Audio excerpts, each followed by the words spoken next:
आप शनाब बयान देने वाले लोगों को हमें लगता है कि पागल खाने भेज देना चाहिए। लगातार देश भर में और बिहार में मदरसों और मौलवियों को लेकर के सवाल जो है वो उठ रहे हैं।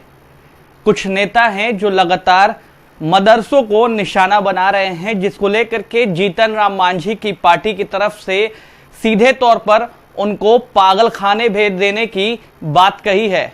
इस पूरे मामले पर प्रवक्ता हैं हिंदुस्तानी अवाम मोर्चा के दानिश रिजवान, उन्होंने क्या कुछ कहा है वो आप सुनिए। देखिए, कोई भी धर्म, कोई भी शिक्षण संस्थान आतंकवादियों की ट्रेनिंग नहीं देती है। अगर इक्का दुक्का घटना घट जाए, इसको लेकर के पूरे संप्रदाय के ऊपर में सवालिया निशान खड़ा करना, पूरे के पूरे शिक्षण संस्थान के ऊपर में सवालिया निशान खड़ा करना, यह मुझे लगता है कि विकृत मानसिकता की निशानी है। अगर इस तरह की घटना में कोई संलिप्त है तो उनको पकड़कर हम कार्रवाई करते हैं, लेकिन अब सीधे सीधे ये कह देना कि मदरसा के मौलवी आतंकवाद की शिक्षा देते हैं, मदरसे में आतंकवादियों को ट्रेनिंग में दी जाती है, ये निंदनीय है। देश के मदरसों ने कई बड़े बड़े बुद्धिजीवी, लेखक, क्रांतिकारी पैदा किए हैं।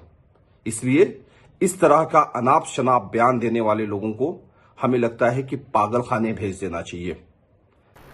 तो आपने सुना, सीधे तौर पर दानिश रिजवान ने कहा है कि जो लोग लगातार सवाल उठा रहे हैं मौलवियों पर, मदरसों पर, उन्हें पागलखाने जो है वो भेज देना चाहिए।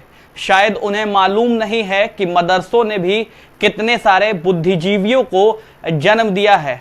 मदरसों पर सवाल उठाना बेहद गलत है।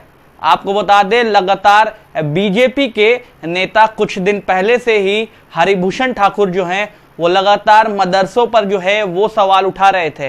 उनका कहना है कि मदरसों में जो है आतंकवाद की शिक्षा जो है वो दी जाती है। इस कारण से बिहार के तमाम जो मदरसे हैं उसको बंद कर देनी चाहिए।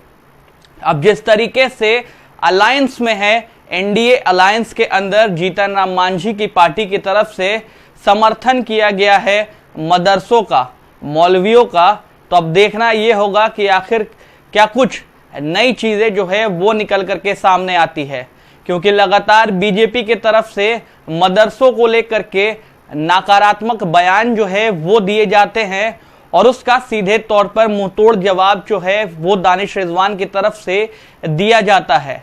अब इन तमाम चीजों के बीच क्या कुछ नया निकल करके आता है, आखिर इस पर जेडीयू, आरजेडी, कांग्रेस और अन्य दल जो है वो क्या कुछ कहते हैं, और क्या जिस तरीके की बयानबाजी हो रही है मदरसों और मौलवियों को लेकर के, क्या एक समय आएगा कि बिहार और देश भर में मदरसों को बंद कर दिया जाएगा?